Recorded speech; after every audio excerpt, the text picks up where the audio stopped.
G'day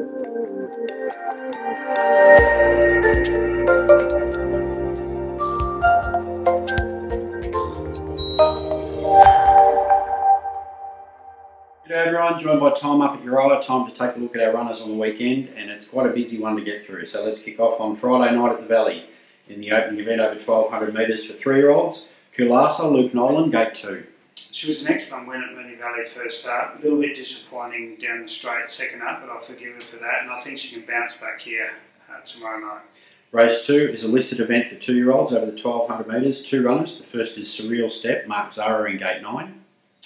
He ran a really good race first up at Ballarat. I think he's definitely come on from that, and I think he should run a competitive race. And we also have Andrasse Avenue for Luke Nolan, gate 4.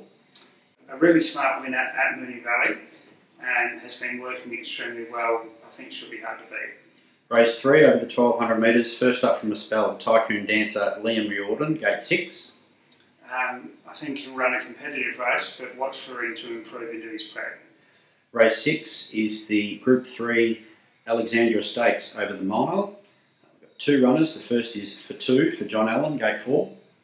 I think she'll run really well. I think John Allen will suit this filly. She's nice and fit, looks great in the coat, and I think she's got a good chance. And the Consistent Victory Kingdom for Craig Williams in gate 5. It was an excellent run last start. She's a good talented filly, and I think she should get a nice run from that gate and be competitive. The main event on the night is the Group 1 William Reid Stakes over 1200 metres. We've got Alakazam for Luke Nolan in gate 1. She's a well-performed mare. She does get back, so gate 1 may work against us, but there'll be high pressure in this race, and if she gets the breaks, watch for her hitting the line late. And in the final event on the card over the mile, which is the Group 2 Sunline Stakes, we've got Samovar for Damien Oliver, gate 9. Damien Oliver knows this mare very well, and I think she's hard and fit and should be thereabouts. Up to Rosehill on Saturday. In race 2 is the listed Derby Munro Stakes over 1200 metres. We've got Poised to Strike for Craig Williams in gate 4. He's in fantastic order. For those who saw him win down the straight impressively, you can see that he's a talented gelding. There's a bit of a theory that the soft track should suit, so I think he's got a great chance. Race 3 is the Group 3 Manion Cup over 2400. Third one back from a spell, Jarmay, Mark Zara, gate 7. I think out to the 2400 now is what he's looking for. He's had the benefit of 2 runs, and I think we'll see an improved effort. Race 5, the Group 1 George Ryder Stakes over 1500. We're taking on Winks with Sosie Bond, Damien Oliver, gate 6. We're running for the placings here, but he's been in fantastic form.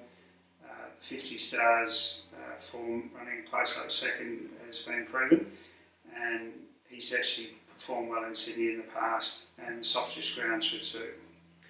In race 6, the Group 1 Ramvet Stakes over 2000 metres, Sikandarabad, Mark Zara, gate 7. He's a really consistent gelding, very honest, and he's going up there in good order. I think he'll run well. The big one on the day is the Group 1 Golden Slipper Stakes over 1200 metres. We've got Lankan Star for Damien Oliver in gate 3. Her placing in the Blue Diamond was excellent. Last start she drew off the track and never had any luck. She's got to handle the 7-day backup, but she'll be well positioned from that good gate. Across to Adelaide, where we have the one runner making its debut in the 2-year-old over 1000 metres. A filly by not a single doubt out of Trust Antonia called Anissa for Jason Holder, gate 7. I want to see her at home. She should be competitive in Adelaide. I think she'll run well. Back to Mornington on Saturday, the standalone meeting. Our first runner comes up in race 2 over the 1000 metres. Prairie Fire, Lewis German, gate 1. Comes into the race well with the claim, but would need to improve on present form. On to race 5, which is the Polytrack Sire Stakes over 1500 metres. We've got Power Scheme for Luke Nolan, gate 1. It was an excellent run last start at Flemington. Was doing his best work late without a lot of luck, and I think he's got a good chance. Race 7 is the listed Mornington Cup over 2400. 2 runners, Ventura Storm for Jordan Childs in gate 12. I think you'll see an improved run. He didn't quite fire in the Australian Cup, but this is the sort of race that certainly could be winnable if he got back to his Moonee Valley Cup win. And after a much improved run running second in the Wangaratta Cup, Cinder win for Andrew Mannion, gate 1. We tried hard in the stewards room. We thought we should have won, and he seems in great form, so I think he's got a good chance. Race 8 is the listed Hariba Stakes over 1200 metres, 2 runners. First up from a spell, Fastnet Tempest for John Allen in gate 8.